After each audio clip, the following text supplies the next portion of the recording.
Are you a podcaster? Maybe you've got that big idea and you're looking for a network to join. The multi-award-winning Ozcast Network can get your content to eyes and ears all over the world. Join now for the first month free, and you could be featuring this sound at the beginning of your podcast. Ozcast. Simply head to ozcastnetwork.com for details. In this episode of Apple Slice, we change the tone using Mac Night Shift, track down missing AirPods, and keep quiet with Watch Theatre mode. Plus, Lightning versus USB-C and Apple's record quarter in a tasty and tech-heavy Apple Slice.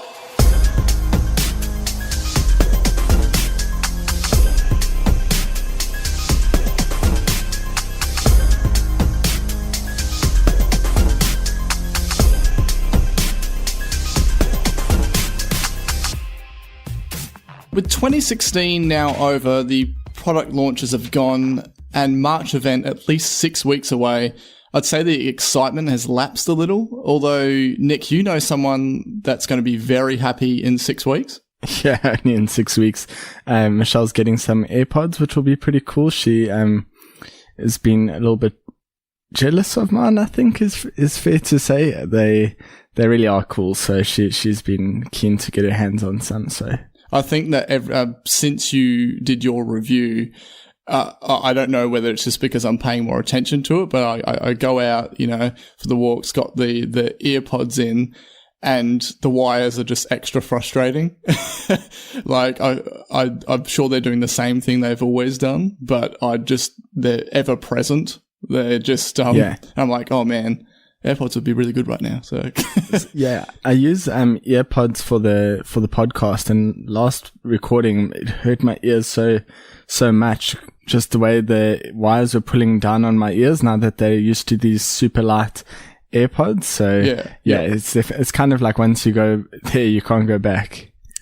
Yeah, I have so many pairs of AirPods lying around, would it justify getting multiple AirPods? I don't know. So anyway, we're going to kick it off with product perception. So we're going to focus on the latest developer and public betas for iOS, macOS, and watchOS.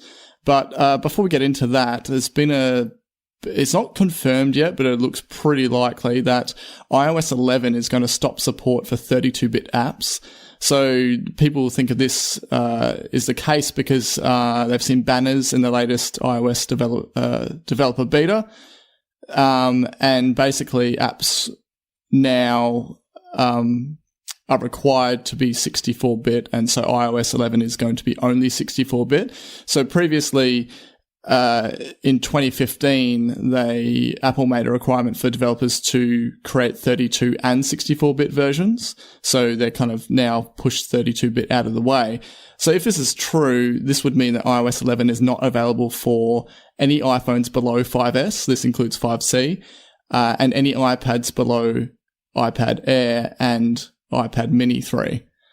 This isn't a surprise at all to me, and I think it's a good move in the sense that it would force stale apps to be updated, particularly with screen resolution and stuff. So what do you reckon about that? Yeah, I think it's pretty good. I have only really once encountered like a really old app that I was quite frustrated with. It was Tony Hawk Pro Skater 2, and I'm pretty sure that wouldn't have been updated to 64-bit. So the point of that is basically that when there are old apps chilling around on the App Store, it kind of clogs it up. So I'd rather them clean out the store of non-64-bit apps and only allow 64-bit just for those more updated apps. It keeps it clean. Like the 4.7-inch screen resolution is a standard for iPhones, right? And still there are many lying around that are for the previous smaller screen size when it was just 4-inch, and I still can't believe after, however many years it's been that they haven't updated that just as a screen resolution, and that's just one factor aside from, obviously app performance and all that sort of stuff as well. So yeah, I'm much in favor of this. I'm sure it's going to annoy a lot of developers that have just, created an app and set and forget sort of thing, but I think you got to sort of keep your apps enticing, and the biggest apps out there are constantly rolling out different updates. So, yeah. Yeah. Okay, so iOS public beta. Now, for anyone listening to previous episodes, I'm hesitant with installing iOS betas, but you yourself usually take the plunge there. So how's it been going for you? And I understand you've been using the Find My AirPods feature. Yeah, so I do generally put the beta on at least one of my devices.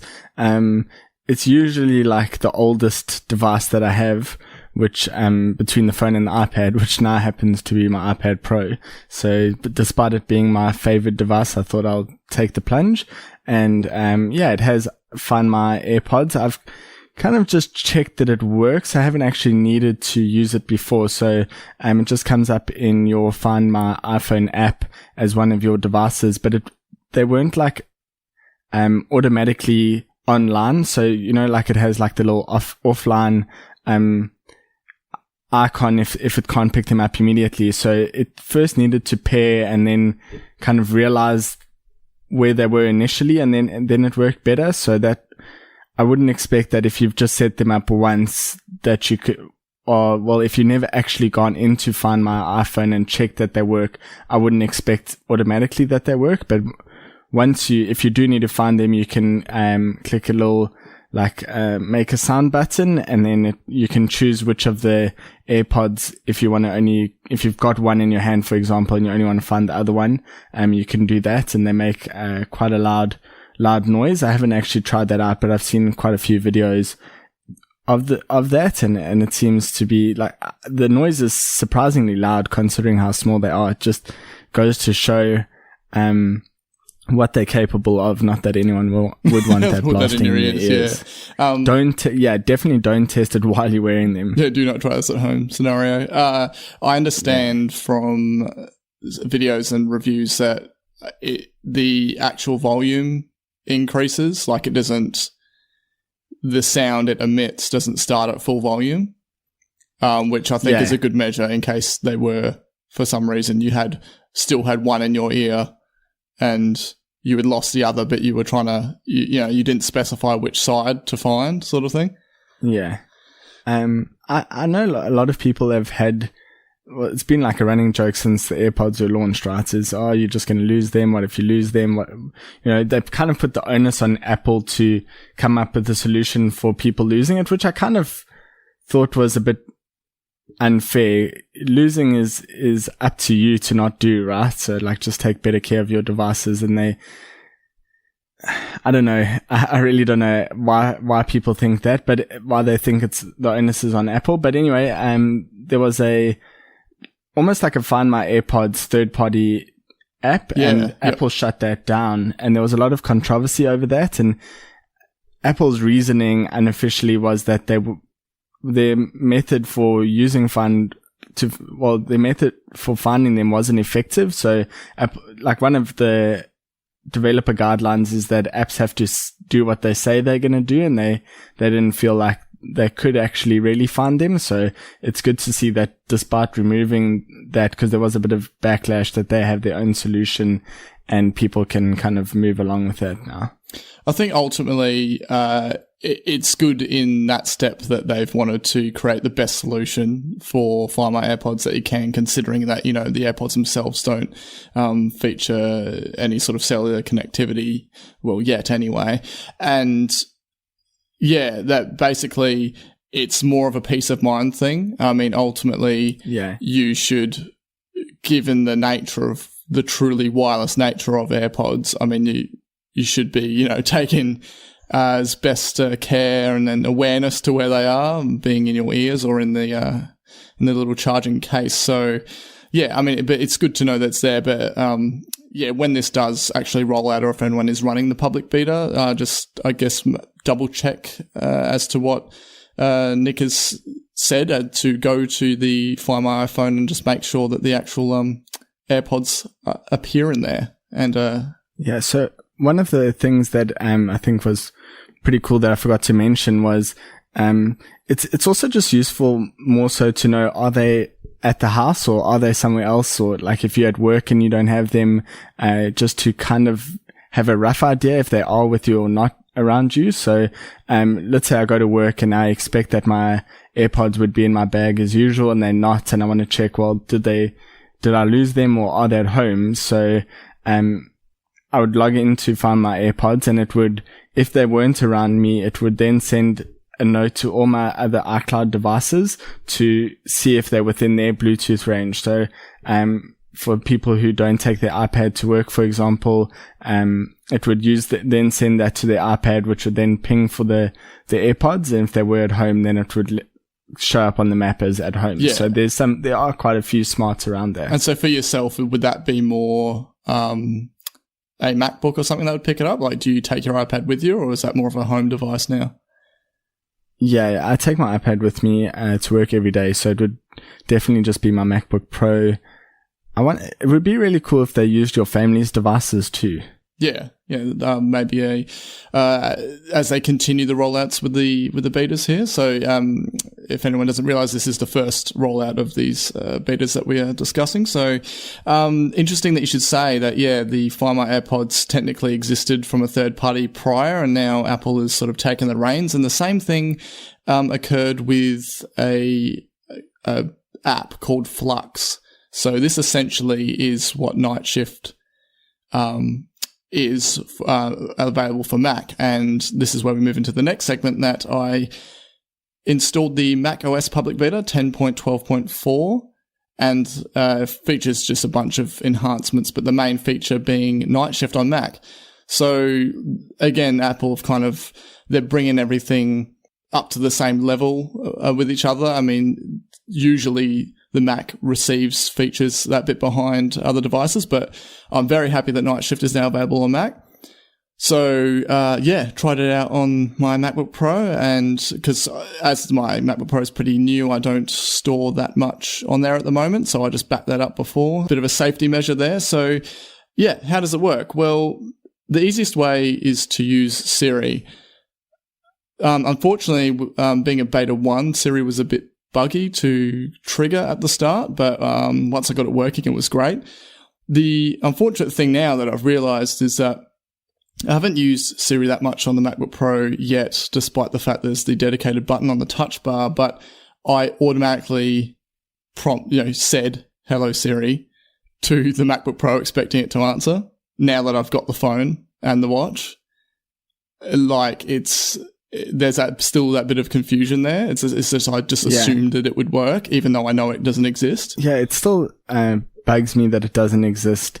I've ranted a lot about it on the 12.9-inch iPad Pro not existing there, despite having the same hardware as the 9.7. But it just boggles my mind that it doesn't exist on the MacBook Pro, because it has like a better idea of when you're using it. If it's just got the screen closed and sitting away, it would know not even to listen. But if you got the screen open, like, chances are more likely that you're using it than if your phone is sitting next to you and you want to use Hello Siri. I see it as more of a direct use case while you typing away on the machine. So I just don't understand why they don't have it. It's crazy to me. I just don't get it. I still, maybe come 10.13, they will bring it. I think as you said there, it would be good. Just because, there's that little bit of confusion, with something that has now become quite natural to do.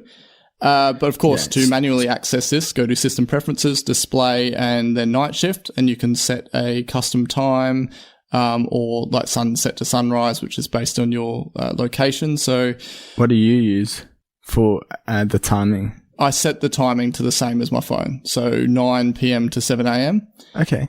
And it's awesome. It's almost the same scale of severity as the phone, like where if you push Night Shift all the way over to the right, it's really yellow, and I have mine set at the same sort of level, which is probably a quarter way across, and it looks really nice on the Mac at night time. I was working on a document at about 10 p.m. and I just installed the beta that day and had Night Shift had come on, and it was just when you are working late at night and you turn it off, you get a real comparison between how actually blue and light the screen is after you've been using night shift for a bit. But then, of course, during the daytime, if you have night shift on, it appears too yellowy. So it really does. It's a great feature to add to the Mac platform. So if anyone wants to try it out, I would recommend the public beta. I haven't had any other issues. Just, as I said, Siri was a little bit buggy. Did you use Flux on your MacBook before? No, I hadn't quite got around to that yet. Do you know anyone that used it, or? I gave up with it. I had tried it, but I gave up with it. After a while, it just seemed to, I don't use my MacBook enough to really pay attention to whether that's on or not. And because it's third party, if it hasn't been opened up explicitly in a while, that automatic remembrance just doesn't work. So basically, I just turned it back on now while you're talking about it, just to see how it would be, because obviously it is nighttime now, so I just want to see how it would be, and it is a bit easier on the eyes, and so I might use it more. I still haven't installed the latest stable version of macOS, just because of the battery life percentage indicator being removed. I actually do like that and do use it quite a bit, so I'm actually gonna have to weigh up. This is the first update that I haven't done on the day that it's released for a specific old timer. I want things to be as they are now reason. So it's yeah. I guess it's more a case of you are a more avid iPad, iOS, iPhone sort of user, perhaps. You sort of say, as you were saying, you're using your Mac less. Could that be sort of a... Yeah, probably. But I just didn't see the benefits of minor updates, because I'm on the latest. I'm on macOS Sierra. I'm on that. I'm just not on like the latest point update, just because of the removal of the percentage thing, and that's just pretty much it, really. I use it enough to install it if it was something cool. I probably will do it for night shift. It's going to be the first feature that I realize that I'm letting go of, that I'm probably not a fan of. Usually I'm okay to move on with feature removals, but that one specifically sticks with me. Yeah, and that's fair enough. And yeah, I think ultimately it would be interesting to see what else they're going to bring to this point update, or what they're going to hold off for the actual next major release. But that, of course, is saved for WWDC in June. And finally, there's been a developer beta coming out for Apple Watch with a new feature called Theater Mode. Now, neither of us are developers, but we've seen enough about this. So, what's this update all about? I think a pretty handy feature. So basically, it's just a shortcut in the control center.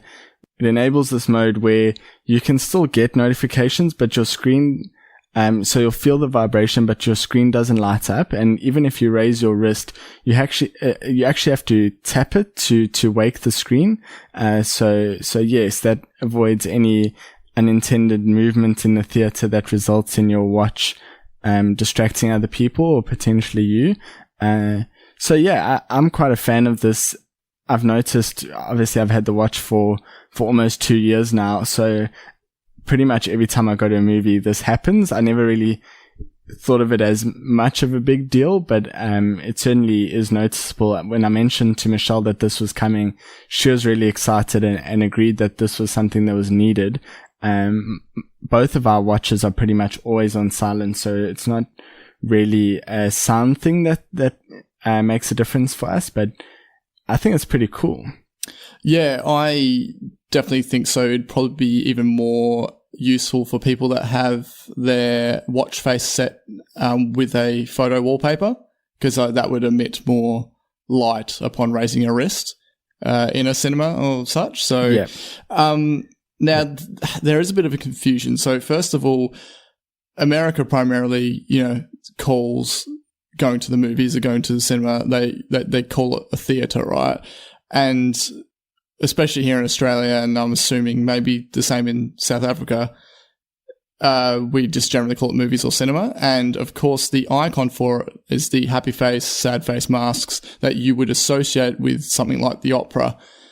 So what do you think about this sort of confusion? Because, I never say I'm going to go to the theatre when I'm talking about the movies. Yeah. Yeah, so I would only pretty much say going to the movies. Yeah, I think it creates a bit of I think of it as being very skeuomorphic in a way. It's just especially the icon. It's the same way that email uses a mail icon, like an actual letter envelope, as an indication of mail. It reminds me too much of that, and I was hoping that more broadly we were moving away from that. So I'm not sure. I just think that there is a bit of a mismatch in terms of not only the iconography used, but also the terminology. It's not only useful for movies, theatre, cinema. So it's a bit of an interesting one that they've gone for that branding, I think. Yeah, some people were talking about that it could be useful for also nighttime driving in the car. Some people saying that upon steering that it was activating the race to wake, which I think, that's a good sort of reason to have this theatre mode turned on. But what I was thinking is so the name Night Shift, when Night Shift was in beta for iOS, that remained, but the icon changed like 3 times. And I feel like that this time they need both an icon and a name change. So something that's a bit more global. So I was sort of thinking, I'm not exactly sure what the icon could be, but a few potential names I had was fade mode, shade mode, cover mode, conceal mode, or lights down. So all of those just relating to the fact that you're shutting off all sort of disturbance, particularly to do with the screen coming on. So I was kind of liking shade mode or cover mode, but it was quite hard to sort of think of names that were short enough to say, but still you could understand what the feature was about from saying it. So of course, dark mode is already used in Mac OS. Yeah. So you've got that already out of the question. And we know, at least from rumors, that the icon has already changed pre-beta, because the pre-beta rumor was that it was popcorn icon, which I'm actually inclined to believe. I don't think that they've got a great idea of what they want this to look like or feel like. I think they've got a great idea on the actual feature set, but I don't think they really have it down on how to brand this. So they might still be trying out 1 or 2 things, and I guess we'll see what happens as you mentioned, these things can change. I hope to see you kind of alluded to it earlier when you mentioned if you have like one of the time-lapse watch faces, if you raise that, because the Apple Watch screen is LED screen, each of the individual pixels is lit up, right? So that's why that kind of watch face will emit a lot more light, because every single one of the pixels is lit up, whereas some of the other ones where it's black, there's no light coming out. So what I was thinking for this mode is, instead of completely shutting off the screen, just having like every notification just having an outline. So the message bubble just being just the outline of the message bubble indicated. So you have a lot less light, but you can still see it. That to me would be the perfect balance of not being distracting, but at the same time not being a hassle to actually see if something important is happening. I'm thinking of parents that go to the movies that might need to know if their kids, something happens to their kids who have a babysitter or something like that. I've been in that exact same boat. We've gone out to the movies with the other half and got a babysitter, and there's at least a handful of texts back and forth just to see how they're going. So something like this, if they can also roll it out to iOS, would be awesome.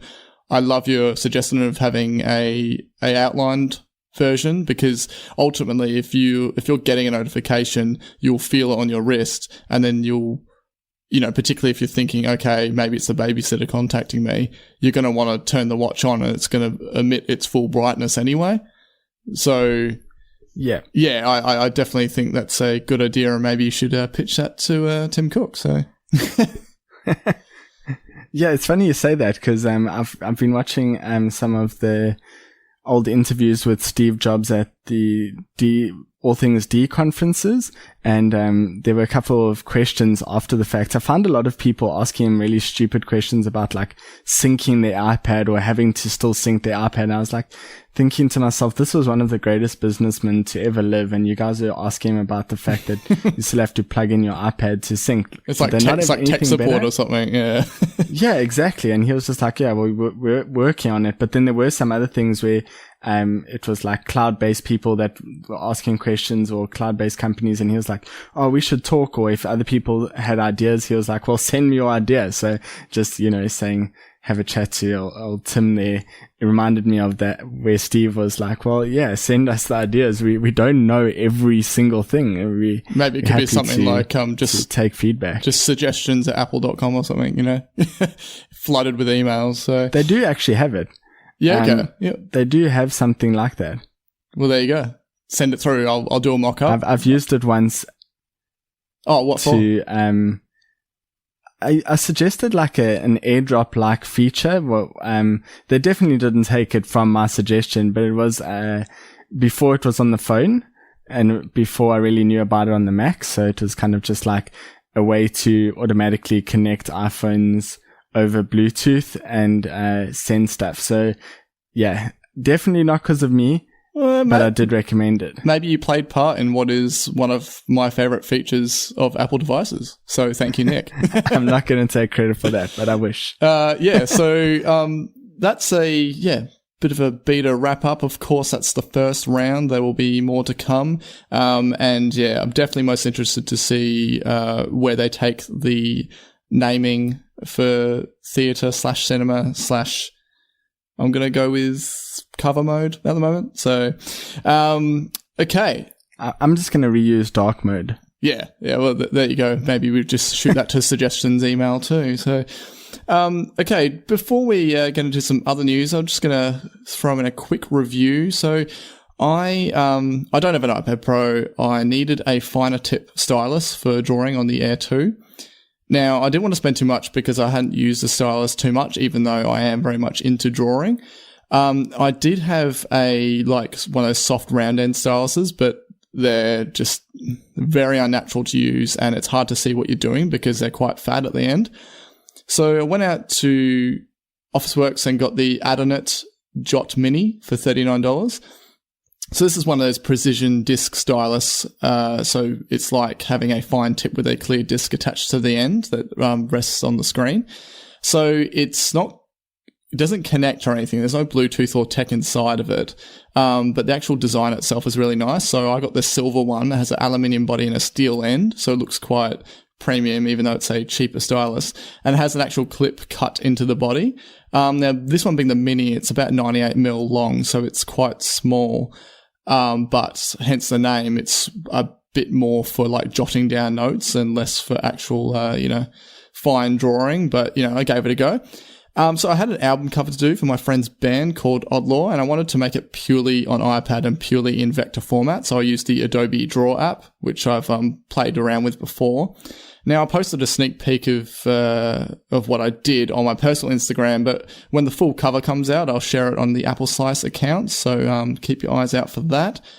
So, yeah, it's just some quick pros. The actual, stylus itself, it looks great. Comes in silver, black, gold, and rose gold, so they're definitely targeting Apple users there, even though it can be used on other devices like Android. It has a cap that's screwed on the front, but also screws on the back. So, you don't have this piece lying around. It's quite light, it's 13 grams, but doesn't feel cheap because it's not plastic, and it's, especially light plastic can feel quite cheap. So I'd say, it has a good performance for the price bracket, but ultimately, if I wanted something better, I'd have to spend more. So it's good. It's not great. So some cons, being a disc stylus, if you get any grit caught between the disc and the screen, you can feel it, and it might scratch your screen. So I definitely recommend, if you're using one of these, to pre-clean it with a microfiber cloth. Because there's a disc attached to the end of the point, it actually limits the angle you can draw out, which is a bit of a shame, because if you want to try and do sort of shading and stuff, it limits the angle, feels unnatural. Now, I hold my pen or pencil in a very strange way, and I'm sure Nick's never seen it before. But just to quickly describe, definitely not. Okay, most people, would hold theirs with their thumb and pointer finger and their middle finger. Where you hold that, I hold that with my ring, pinky, and thumb. So, like the other two fingers that you're not meant to use, and then I use my pointer and middle fingers as like a stabilizer, like it claws around the end of it. So that in itself sounds quite strange, and I think just to show people, I should post it on our accounts at some point. But now, because of the smaller size of this stylus, it actually gave me a really bad hand cramp on the first use, and I thought, oh, what the hell? But then I got used to using it. I realized I was putting too much pressure on the screen. I was not quite used to it. So upon repeat use, I didn't get the hand cramp at all. But I'd say it's mostly due to the smaller size. Now, they do need more pressure applied compared to a rubber end stylus, but that's not the end of the world, because I much prefer to be able to see what I'm doing. Unfortunately, the plastic disc makes a bit of a tapping or clicking sound when you're sort of going on and off the screen, but it's not too loud. And if you're drawing sideways across the screen, at least in the Adobe Draw app that I used, the actual line work appeared higher than I expected. So there's sort of a fair bit of rework to try and get that going. It's a little bit inaccurate. But ultimately, if I went to the $49 option, they got the Jot Pro, which is like normal pencil size. So that one would have been better. But I'd say ultimately overall, if you don't have an iPad Pro, or you just don't want to spend, $100+ on a stylus, definitely check them out. Their design is great. And Adonet actually do a whole range of stylus, like really smart ones as well, that are obviously more expensive. So there you go. I'd bit of a recommendation for a stylus there. Yeah, I've used them before, not owning one, but it was pretty cool. Obviously, if you don't have a Pro, you can definitely check them out. I think the whole time I was just like, Nick's just got an Apple Pencil sitting at home. Like, I was like using it. I was just like, it'd be great to be using an Apple Pencil right now.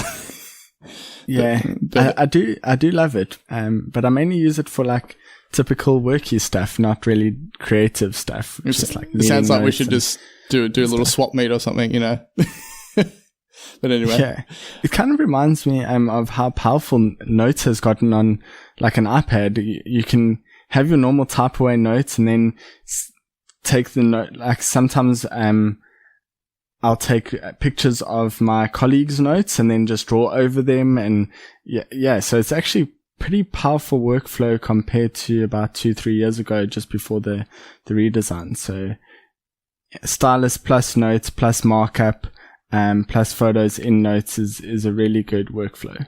Definitely big fan of Notes. So it's probably actually one of my most used apps, I'd say. Okay, so we're going to move along to the segment called the water cooler. There's been a bit of talk happening lately about what's Apple's next move going to be. So they've been pushing USB-C a lot. We've talked about it a fair bit, but of course Lightning is still their primary port used for iOS devices and such.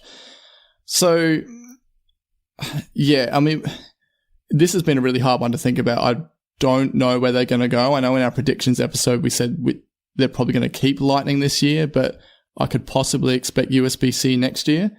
So, Nick, comparing the two, what do you reckon? I mean, we can sort of detail a few side-by-side comparisons, but what's your general feeling on what's going to happen now? Do you think they'll ever make the shift? I think the iPhone will go portless before going USB-C. The one caveat I'll say is that it's possible that they might do the shift on an iPad Pro before making that completely portless. Obviously, for the phone to be portless, I think they'll want long-range wireless charging, which I think is further away than we would hope, although there was a development in that this week, which is worth checking out. But, in terms of, USB-C versus Lightning, my general thoughts on it is the only reason I would want to see that is, for faster transfer speeds. And even then I barely ever use that port to transfer stuff. So, but if you maybe a photographer that transfers stuff directly over, or I don't know, or if you constantly use it to sync music and photos across instead of using iCloud, then there would be a benefit. The other thing is obviously the benefit is USB-C is non-proprietary, so you could get cheaper ones that don't need to be licensed through Apple. So feature-wise, they're pretty similar. I don't know if you want to run over some of the features to lay that out, but I'm just more in favor of USB-C due to higher transfer speeds. That's about it. Yeah, I mean, okay, so design-wise, they can both be put in either way. Lightning is smaller, which I think is a good for phones, but USB-C is still compact. Now, they're both easy to insert, but I don't know if you've had much USB-C action, but Lightning is easier to put in, I'd say. Yeah, I've never used USB-C on a personal device. Okay, yep. Even just, I mean, USB-C is easy enough to put in, say, when I want to charge the MacBook Pro, but yeah, just plugging your iPhone on charge, there's almost like no even guesswork with aligning it or anything. It's just that little bit easier to put in. Now, pulling out though, USB-C actually holds its connection that bit better than Lightning. I know a lot of people are upset about MagSafe being removed, but I mean, for me anyway, the USB-C MacBook Pro charger, it's almost MagSafe level. Like, it holds a strong, like, physical connection. So durability wise, though, Lightning is actually a bit more durable in the sense that it doesn't have any cavity to it, sort of thing. But on the other side, its pins are on the outside. So its pins can get damaged more easily, but it can take more stress than a USB-C. USB-C is still tough though. Now, transfer speeds wise, just for anyone who's interested, USB-C by default has a 10 gigabit per second transfer speed. Now, the Thunderbolt 3 with USB-C shape that we've talked about, MacBook Pro, has up to 40 gigabits per second, which is crazy good. Now, with Lightning on the iPad Pro 12.9 and the iPhone 7 Plus, that supports USB 3.0 speed. So that's 5 gigabits per second.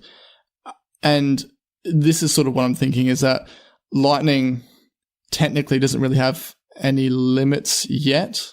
Like, I feel like Apple can just keep improving Lightning, and depending on what devices it's connected to, without actually changing the shape of it at all.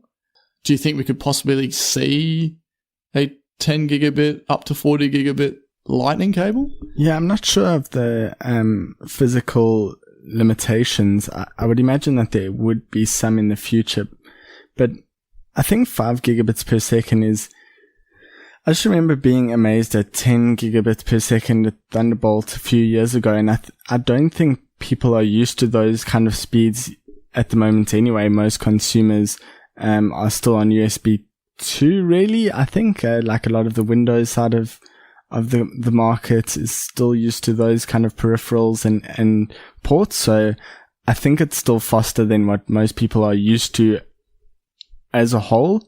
Obviously there are subsections of the population that are used to faster speeds, but I think it's still fast enough. Oh, I reckon it's plenty fast. I mean, there's still, even just going to Officeworks during the week, there's still so many USB 2 speed devices and thumb drives just to buy. Like, USB 3 in itself is still only a small portion. So it's like, yeah, that's exactly it. Yeah, I haven't even seen any USB-C thumb drives in person yet.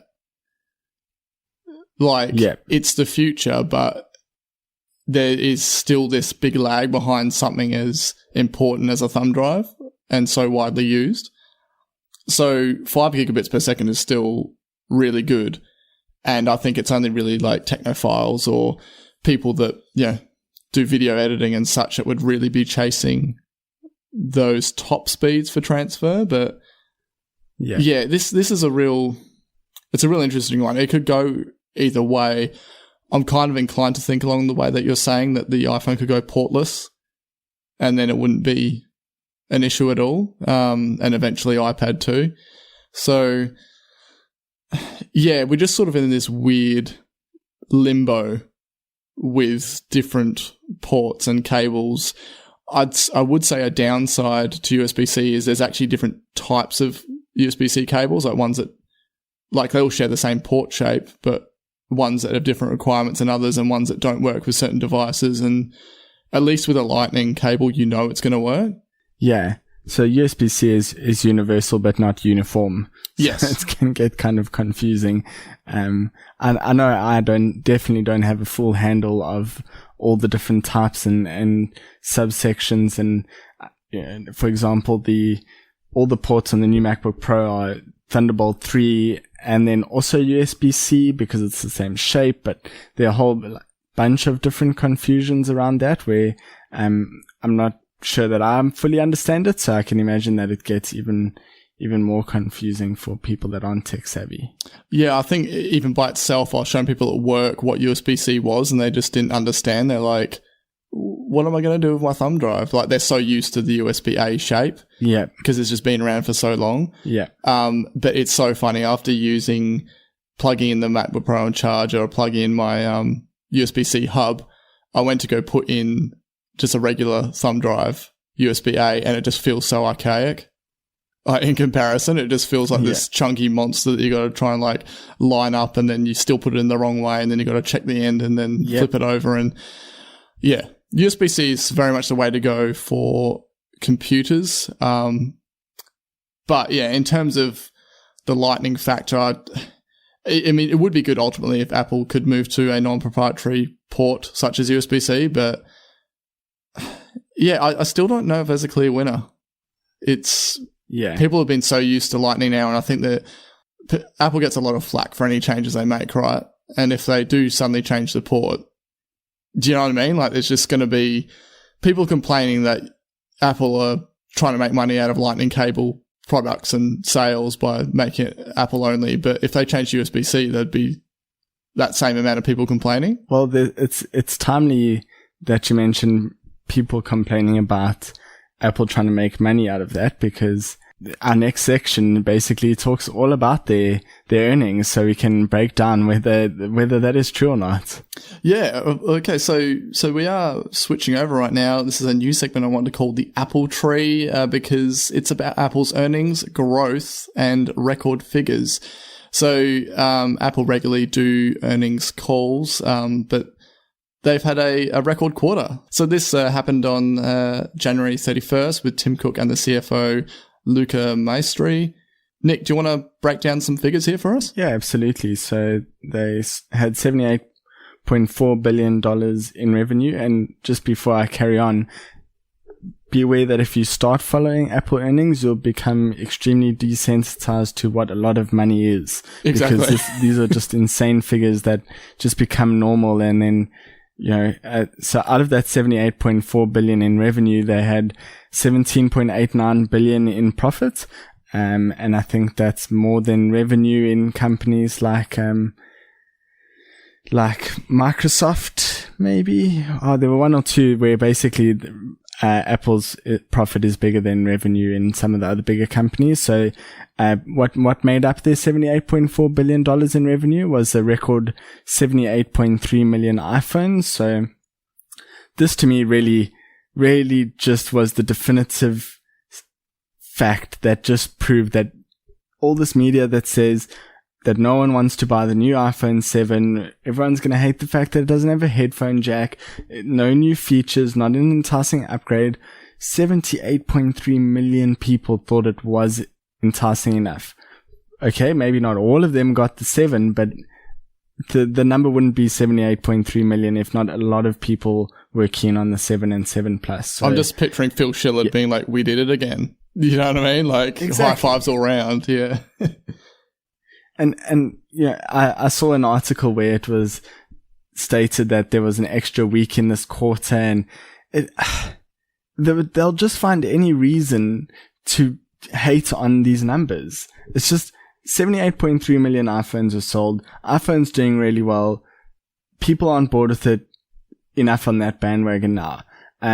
Unfortunately, personally, 13 million iPads were sold. This personally that is the worry thing for me, because if they're only selling 13 million iPads compared to 78.3 million iPhones, a lot of the development's going to be an iPhone.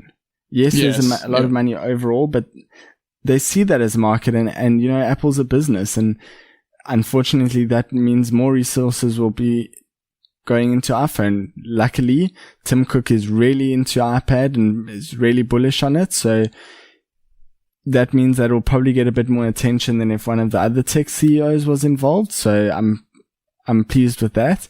And then 5.3 million Macs sold. So yes, iPads declined, but still outselling the Mac 2.5 to 1. So everyone that says like you can't really, it's not a Mac replacement, it's not this, it's not that, it's only an entertainment device, it's outselling the Mac 2.5 to 1, which I think is pretty substantial. Oh, definitely. What are your thoughts? Yeah, I know I understand your worry there with like, okay, are people going to be dropping focus on iPad? But considering that iPad wasn't one of the new products launched in that quarter, those figures are still good. And okay, sure, we're saying 5.3 million Macs, but in terms of, you know, laptop, desktop sales, they had a really good run with the MacBook Pro. Absolutely. And so these are actually really impressive figures. I know that we're sort of saying 2 to 1 and that sort of thing, but yeah, that's more to highlight how well iPad's doing rather than hating on the Mac. I think the Mac did really well to still be growing relative to the market. I think it was so. Yeah, I think the Mac was good. Especially in this like post PC world sort of thing, you know, like I can see myself just using Macs forever sort of thing. Like I don't really know when the iPad would get to the level that I would just use an iPad, but it's also going to be interesting on the iPad front come the launch of a redesigned iPad that we're expecting as to how that's going to go for figures. So yeah. So I think that there are a few things with the iPads that are probably worthwhile talking about. Mentioning that there wasn't a new iPad in this quarter is very important, because the quarter we're comparing it to check growth would be the fourth quarter of the year prior. So that did include the new 12.9-inch iPad Pro, which was a brand new form factor. It was really powerful and quite a big incentive to buy. So I think 13 million iPads is good, especially given the fact that one wasn't there isn't a new one. There should be a new one next quarter, which there was an interesting quote from Tim Cook where he said that they didn't have enough stock of iPads and that they will battle for the next 90 days to have stock, but then after that they really expect stock levels to normalize. So the only reason I can think of for that, there could be two, could have like a manufacturing thing where they expect another factory to be built in the next 3 months and then be able to catch up with demand, or they don't see a point in catching up with demand now because there'll be a new one in 3 months, which they actually devoting all of their manufacturing to. So that was an interesting tidbit out of his comments on the iPad there. Yeah, and speaking of demand, he actually said that Apple Watch had their best quarter ever, that the holiday demand was so strong that they couldn't make enough. I mean, of course, you know, we have the revamped original being Series 1 and then the updated, Series 2 as well. So, yeah, I mean, I'm hearing some people say that they're struggling to even be able to find an Apple Watch to buy, sort of thing. Yeah, it was especially true through December. I think now through Apple itself, it's normalizing a bit. But so what led to this record quarter was obviously holiday sales. Generally, people are going to be spending more money there. And then it also included the launch of the iPhone 7 and 7 Plus. 7 Plus had apparently much stronger demand than any of the previous Plus models. I think it's clearly due to the dual camera. Yeah. I know that was half of the reason I went for a Plus this time, the other half being just underwhelmed with the screen size of the normal the 6 at the time. There was also the Apple Watch Series 1 and Series 2. You and I both own those models, so yes, to go Apple Watch there. Then there's was the AirPods, which we don't know exact numbers on, and probably will never know just how many they sell, but given the fact that it's still out 6 weeks, I mean, that's expecting our delivery in mid-March. So pretty crazy there. And Tim said that they trying to manufacture them as fast as possible. And then obviously the MacBook Pro, which you've also got. So yeah, there were quite a few products there, all really good products in my mind, and quite an exciting quarter for Apple. I think some of the interesting things that were mentioned was there are 1 million CarPlay users, which is good to know. Apple Pay, that the Apple Pay users have tripled in the past year, and hundreds of millions of dollars in purchases during December. And they're saying their transaction volume has gone up over 500%, which is just really goes to show the expansion of Apple Pay there. And services, they're saying that 7.2 billion in revenue from services. That's up 18% year over year. And as we've mentioned before, services is looking to be the size of a Fortune 100 company this year, and their goal is to double that in the next 4 years. Tim said about a bit of a side note about the future of what he sees as the future of TV. Yeah, so I'll quote him directly. He says, in terms of original content, we have put our toe in the water doing some original content for Apple Music, and that will be rolling out through this year. We are learning from that and we'll go from there. The way that we participate in the changes that are going on in the media industry that I fully expect to accelerate from the cable bundle beginning to break down. So he sees the cable bundle breaking down. In other words, more of an opportunity to get in on creating their own bundling, and the cable industry unbundling their services. So yeah, here's hoping for that. I don't know what that means here with the monopoly that Foxtel has, but certainly once these things break in America, they do eventually trickle down. Look at Apple Pay. So yeah, that's pretty cool, I think. And just on services, I know that one or two of my friends have kind of said, well, what are services? What does that mean? So if we have a look, that's stuff like Apple Pay, Apple Music, iCloud. One of the negatives that means for us is any hope that 5 gigs will be upgraded to 10 gigs or be a 5 gig per device thing. I don't think we can expect to see that. Now that they see services as an essential part of their business model, making money off a probably saturated US smartphone market. Obviously they can grow in the market there, but overall, if they don't see their market share growing, they can see people spending money through those devices as a way to grow their revenue, which I think is pretty smart. I mean, you don't want to be caught like BlackBerry, Nokia, and Microsoft in the phone business who basically did nothing with any market share that they had. So speaking of things that are new, we're moving on to the section called appetizers. They've released a new app, the Apple Support app. So what's this all about?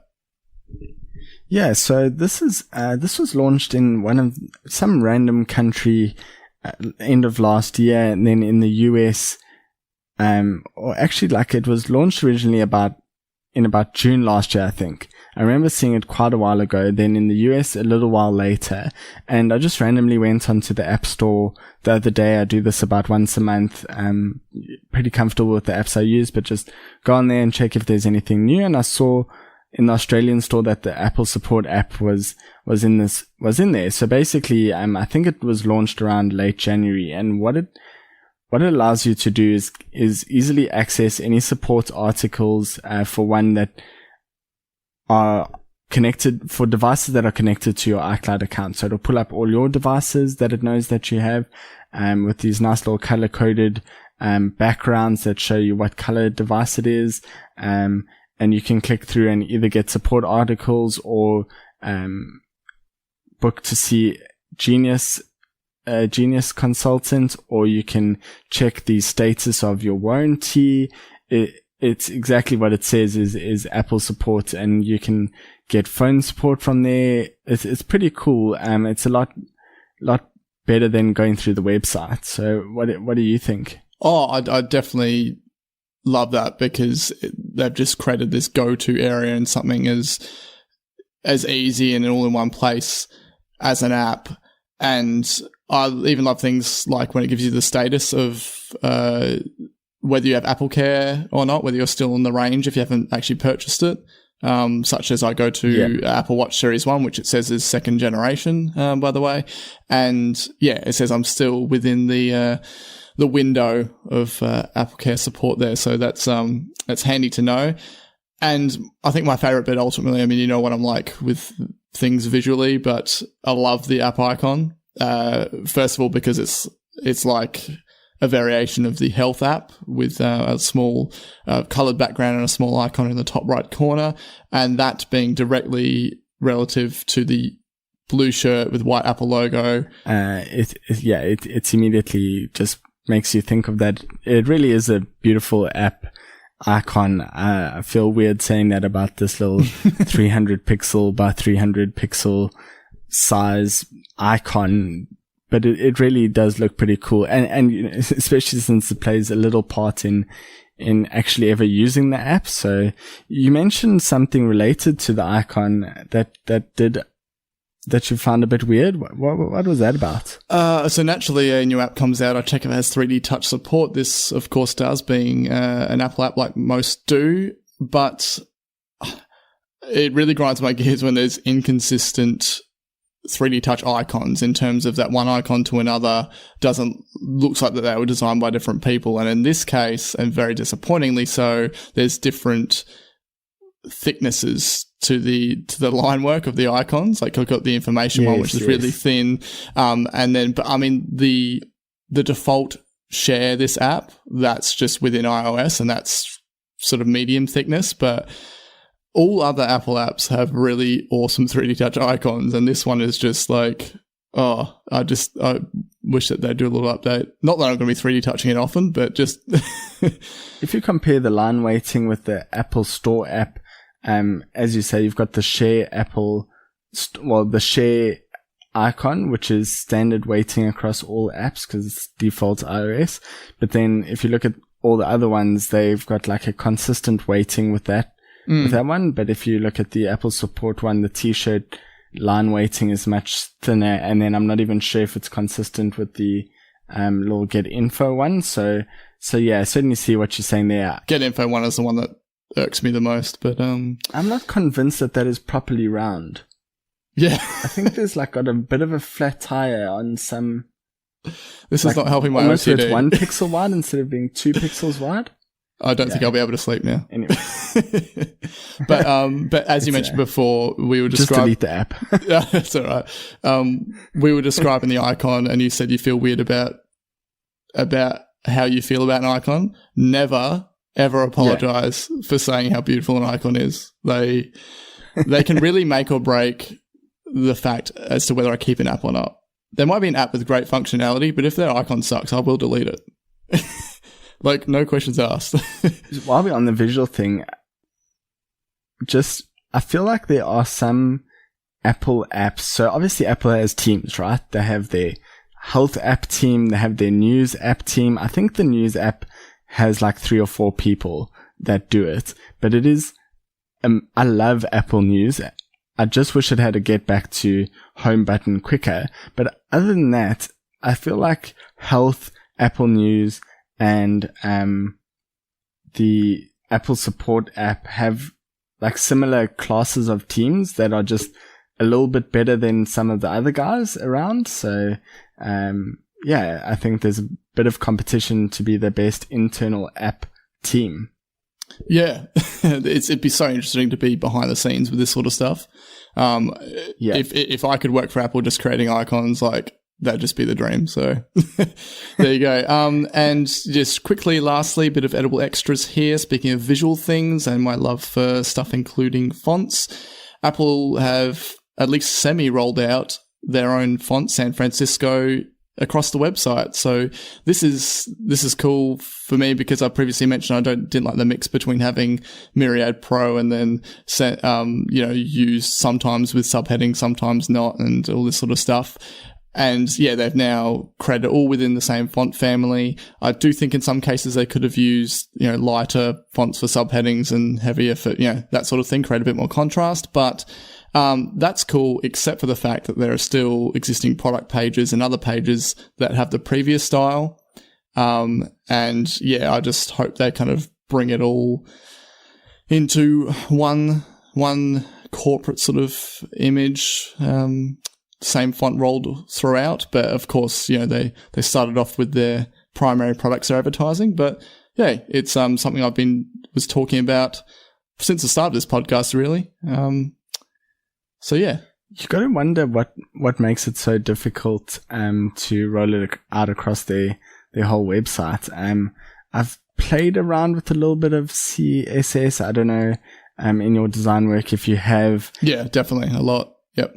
I've only done on a one web page, because obviously when I'm designing, say, an interface for a report or some data work, I don't need to create a whole website. It's not client facing, and that would just be internal. So it's pretty basic. So I don't have a huge insight into this, but I would imagine it'd just be like find, replace all of the text font fields and just put them as San Francisco. I just don't understand why it would take a while. What it ideally should be is they should have uniform heading, subheading, body, paragraph, CSS classes within their style sheet, and then and that all links to a single reference of the font family. And which is quite standard with websites, but it's almost like they've got different templates for the new products with different classes versus the previous. So it's like, I think, there are a lot of pages within the site, so they're going to have to kind of like bring it all together. But yeah, it's, at least as a new visitor going to the site and looking at the products that are on the homepage, you get all San Francisco action there. But say if you go to the Thunderbolt 3 page, which is still a relatively new page from MacBook Pro launch, that still has the previous font styling. So yeah, anyway, bit of a thing to pay attention to if you're into graphic design and fonts and stuff such as myself. But that brings us to the end of episode 20 for Apple Size. Of course, if you want to follow us on social media, we're on Instagram and Facebook with Apple Size Podcast, or on Twitter with @AppleSizeAU. And as always, we very much encourage to rate and review on iTunes. And if you're not a subscriber, be sure to search Apple Size in the podcast app, Stitcher, TuneIn, or whatever podcast player you use. So anything else to wrap this up with, Nick? Yeah, there was just one thing. I went and found how to give your suggestions to Apple. So it's apple.com/feedback, and you can give suggestions on a whole range of their products. I did notice you could still give suggestions on DVD player, but you could also give suggestions on Apple Pay and music memos. So it's updated and not updated at the same time. And if you feel like Apple doesn't listen, go and tell them what you want. And see. I'm just going to go to the Apple Pay section, just write Commonwealth Bank. Set up a bot and just bot their feedback, but it's not their fault. Exactly. I'll be like, Commonwealth Bank, sorry, not sorry. Like, of course, that's, as everyone would realize, that's Commonwealth that's holding up there. But, any suggestions you want, go there. I'll actually be keen to think of a few things I can suggest too. So there you go. Cool. Good episode, man. Been great talking to you. Yeah, you too. And I'll catch you in the next episode. Cheers.